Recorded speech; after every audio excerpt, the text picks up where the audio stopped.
One of the processes of making mature mRNA is the 5' cap made by GMP onto the 5' end of the pre-mRNA. RNA coding sequence begins with the promoter region and then is followed by the coding information in an exon. Exons are interrupted by a series of introns, which are non-coding information.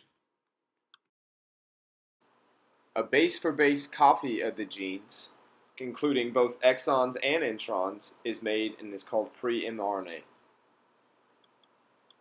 The next step in preparing mRNA from pre-mRNA is called splicing, which is removing all the intron or uncoding information and just leaving the exons and coding information to form our mRNA.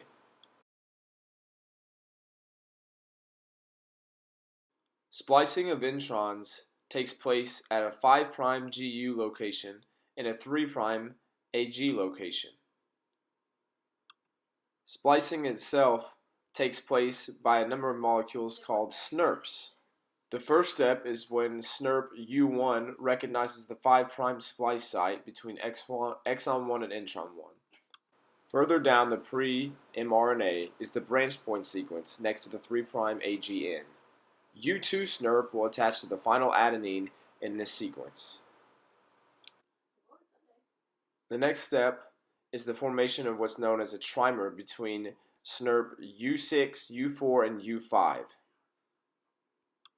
The trimer will then move the 5' splice site closer to the 3' splice site.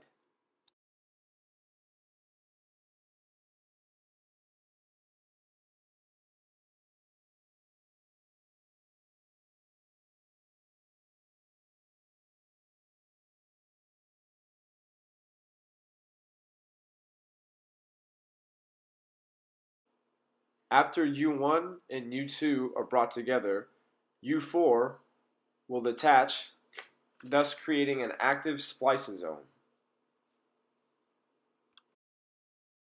During this, it's also good to note that the poly A tail is being added to the 3' end of the mRNA and is moved in the correct configuration for cleavage. The cleavage will first take place at the 5' splice site. This forms a loop structure called a lariat. Cleavage then occurs at the 3' site, and the two exons are ligated together, forming mature mRNA.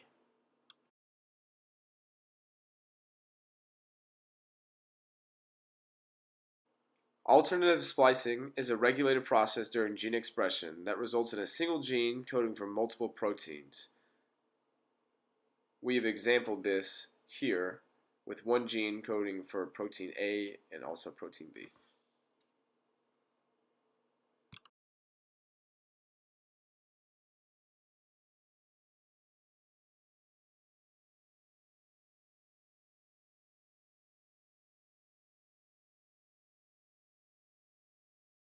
Now that mature mRNA has been obtained, it is ready to leave the nucleus.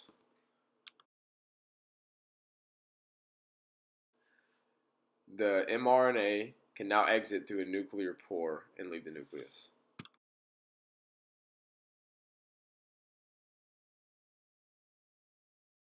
From this point, the mRNA will join with the ribosome and translation will begin.